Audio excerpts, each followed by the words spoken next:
Hi, everyone. Again, thank you for being on my YouTube channel. Again, just hit the like button. That would be awesome. I'm trying to spread the word. I want coercive, controlling parents to be exposed for who they are. They are child abusers. And anyone who's living under that regime, whether it's an adult victim or the children, are experiencing extremely significant psychological harm to their brain. And we know that from research. So the trauma is significant. And when it happens to children, to the developing brain, it is that much more heartbreaking, especially since, as my grief YouTube showed, they don't even really know what's going on. And they're not even grieving what is actually occurring to them. They often are disassociating, or they are in fight mode. Certainly they can be in flight or freeze mode also. And in fawning tends to be a natural reaction. And we'll talk a little bit more about those in future YouTube videos. Today, I really want to highlight this concept of disintegration of their intuition, right? So intuition disintegration is what I call it. It's a disintegrating of our intuition. You know, protective parents never gaslight their children.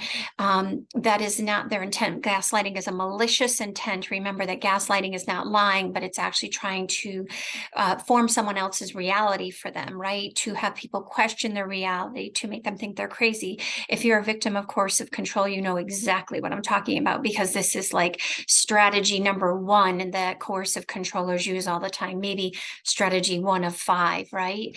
I always like to remind people that the number one thing that an abuser will do will be to use your vulnerabilities against you. So whatever you disclose in a moment of connection, right? You're connected to this person and you share a vulnerability with them. That's exactly what they're going to hold against you. And for most of us, our number one vulnerability is to be a wonderful parent or to be the best parent we can be. And so they use that and twist that knife right into us so harmfully.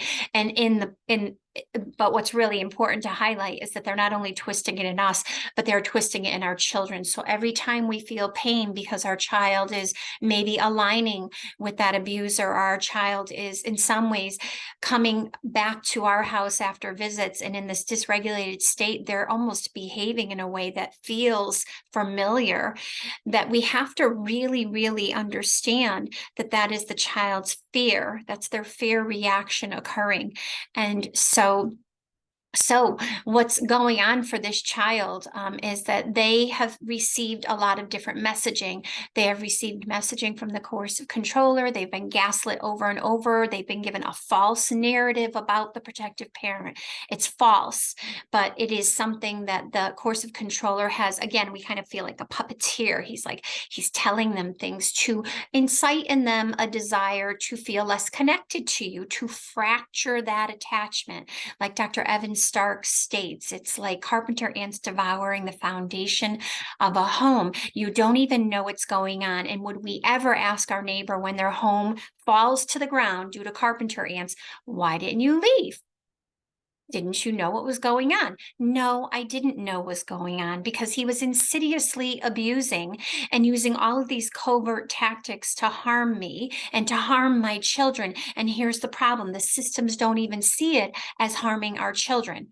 So we can go on I can go down a huge rabbit hole about stupid custody orders that are in place where children are forced into the care of an abuser that has been blatantly, overtly abusive. And they're still forced into the care of abusers. And there are people complicit in the system who are in some ways actually in making this happen more and more. They are like inciting this to happen. And it just makes absolutely no sense. But I'm off topic here. So let me get back on topic. Intuition disintegration is when our intuition is slowly eroded away, and not necessarily in malice intent. So, think about the child who doesn't want to really go sit over on Uncle John's lap because they just don't like Uncle John. It's not that Uncle John's done anything wrong. They just don't like him. And what does maybe a parent who's attempting to just be nice says to the child? Oh, it's just Uncle John. He loves you. Go sit on his lap or go give him a hug, right? Your child has had a feeling in their intuition that doesn't feel right. It just doesn't feel good. And now in that moment, again, non-malicious intent, you have taken away, disintegrated their intuition. And so we teach our children at a very young age to not necessarily listen to their gut, to not follow their intuition. And so now they have this family system where there's somebody who's not really nice, and they see it. They can tell there's a dynamic between the coercive controller and maybe the adult victim, and they can see it. But the adult victim is so busy running around trying to smooth things over, trying to make everything okay, to create equilibrium in the family system so the coercive controller doesn't get angrier, so that the family system can stay together, because of a fear of financial repercussions if they were to ever leave, because of a fear of losing their children. So they create this equilibrium that gives children this message that their intuition is incorrect. And that is problematic. Because if our children live in that system and they continue to think that their intuition is incorrect, they are not actually going to see the coercive controller for who he or she, I need to say, because sometimes these are female perpetrators, but they are not going to be able to see that person for who they are. And so we have to work hard to allow our children to feel their intuition. So you might be living in this family system and you can acknowledge that, yeah, that was not an appropriate response. That was hurtful. I didn't like that. How did you feel about that? We can ask them, we can inquire, we can give them all of these opportunities to have a voice when things don't feel right. Because then things get worse, and that coercive controller is going to work so hard to disengage your child from their connection with you, to fracture that attachment over and over and over again. And if you have not given your child the ability to feel their intuition, if you have in some way, simply to protect them out of love, disintegrated their intuition, you have supported that process, then they are not going to know what they're supposed to feel. So back to Uncle John. Maybe he is a real creep and your kid hasn't told you, your child hasn't told you. Maybe nothing's happened to your child, but they still haven't told you. And they are still, and they don't want to go over there. And our best response is, you don't have to go over there. We can wave from here together. Because we show our child that we have their back, that we are on their team, right?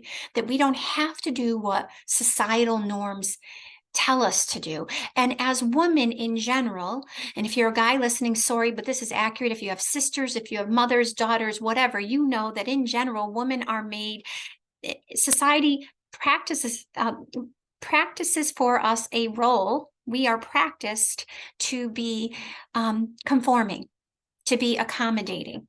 And so when things happen, we oftentimes are doing things that we don't want to do simply to accommodate. And I'm going to come back to that because I have a research study called Perfect Prey. And there's no doubt in my mind that Sandra Brown, who highlights in the Institute of Relational Harm, this idea that there are certain people that these perpetrators are attracted to. And I don't have a doubt in my mind that that is accurate. It is never a victim's fault, ever. But there are certain characteristics, and it's part of our societal norms that actually foster that. So I hope that makes sense. That's a lot more than I expected to say, and I hope you have a wonderful day. Bye.